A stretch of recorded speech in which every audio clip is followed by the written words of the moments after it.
Welcome to Brainish English Stories. In the middle of Maine, there is a big lake among the mountains. You can get there after traveling for many hours from the starting point. People in the area call it going in. When you have gone in, you understand why it is not right to say you went through the woods or to your destination. You find that you have entered a new world, a world very different from the one you live in. It is a world of wild, serious, empty beauty, a world with a lot of space and silence. This world makes you feel small and quiet, but also charms you in a way you cannot resist. And after you leave that world, you will often miss it and want to go back to it, like a child missing home. In this wild place, there is a fancy summer hotel with electric bells and meals with 7 courses. The guests at the hotel dress up 3 times a day. The hotel is on a small flat area, separated from the rest of the land by a big rocky cliff. It seems out of place in the beautiful, wild nature. Leatherstocking, a character from old stories, would probably want to burn down such an insult to nature.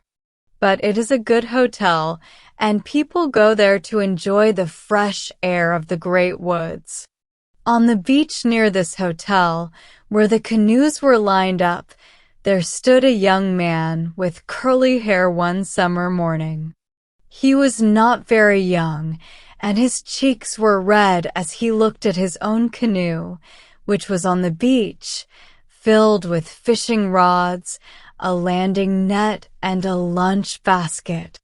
He then looked at another canoe, which was going down the lake with a young man and a young woman in it. Dropped again, Mr. Morpeth? The young man looked up and saw a girl laughing at him. She was sitting on the edge of the dock.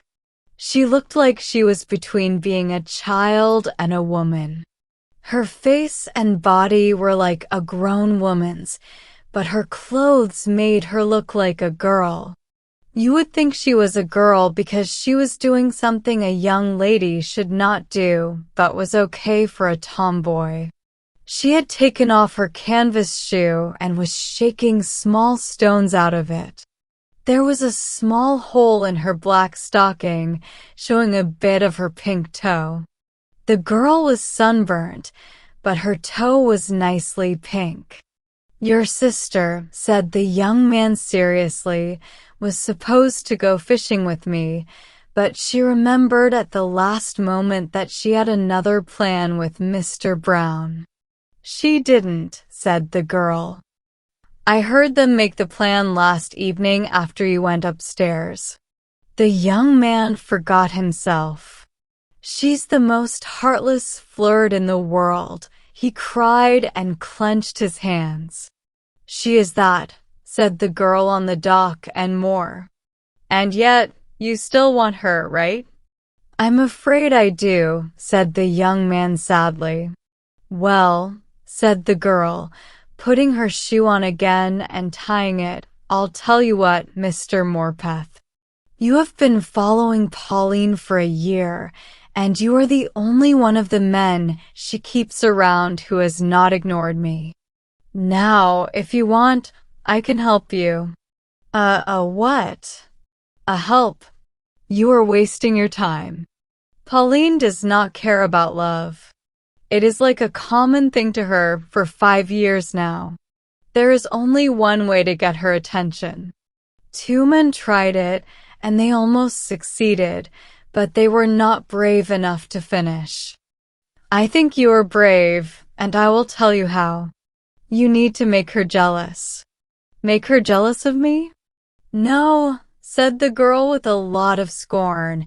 Make her jealous of another girl. Oh! Men are so stupid. The young man thought for a moment. Well, Flossie, he began, and then he noticed that the girl was looking at him with a very cold stare. Miss Flossie, Miss Belton, he quickly corrected himself. The cold look in Miss Flossie Belton's face quickly changed to a warm smile. Your plan, he continued, is a good one. Only, it needs finding another girl. Yes, agreed Miss Flossie happily.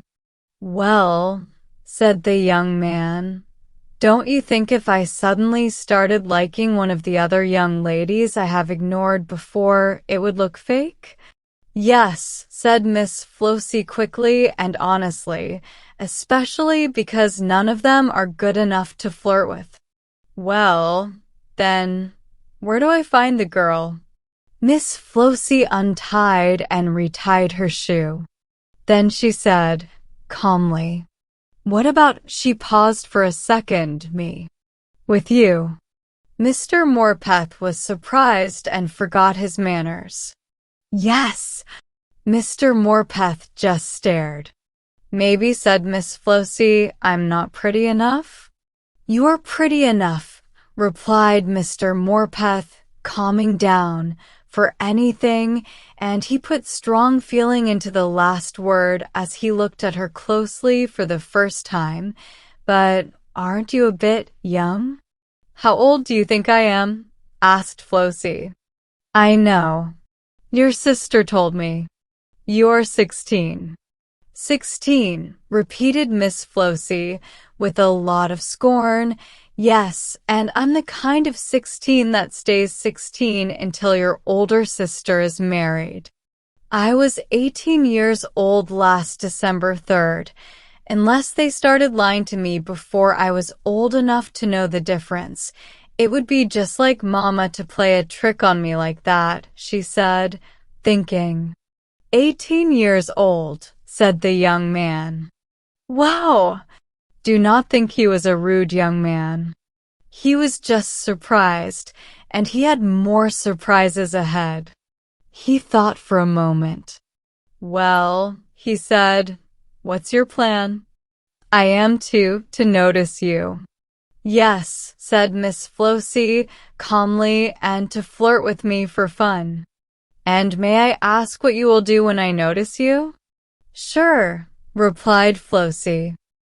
I am going to show you off. To show me off? Yes, like a prize. Let you hang around and laugh at you. Oh, really? Don't be hurt in your pride. You might as well face it. You don't think Pauline is in love with you, do you? No, groaned the young man. But you have lots of money. Mr. Brown has even more. You're eager. Brown is shy.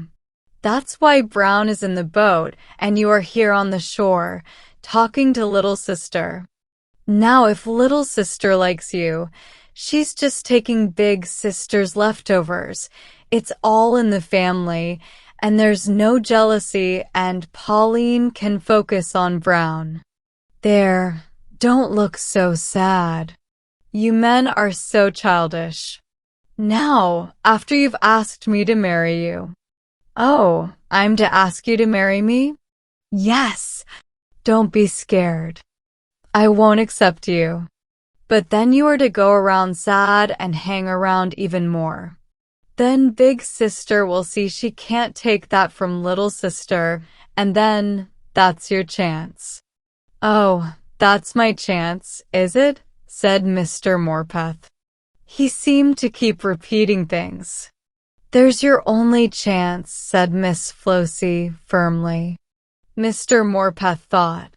He looked at the lake, where there was no more sign of the canoe, and he looked at Miss Flossie, who sat calm, confident, and carefree on the dock. I don't know how possible, he began. It's possible, said Miss Flossie firmly. Of course Pauline will write to Mama, and of course Mama will write and scold me. But she has to stay in New York and take care of Papa's gout, and the Miss Reddingtons are the only chaperones we have here, and they don't matter, so I don't care. But why? Asked the young man. sounding like he was ready to follow Miss Flossy's idea completely. "Why should you take so much trouble for me?" "Mr. Morpeth," said Miss Flossie, seriously, "I'm 2 years late on my plan, and I've got to get my freedom or die. And besides," she added, "if you are nice, it won't be such a big trouble." Mr. Morpeth laughed.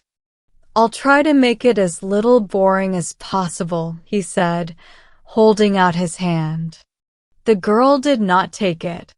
"Don't make any mistake," she warned him, looking closely at his face. "This isn't going to be a little girl game. Little sister doesn't want any kind, elegant, stuck-up encouragement from big sister's young man.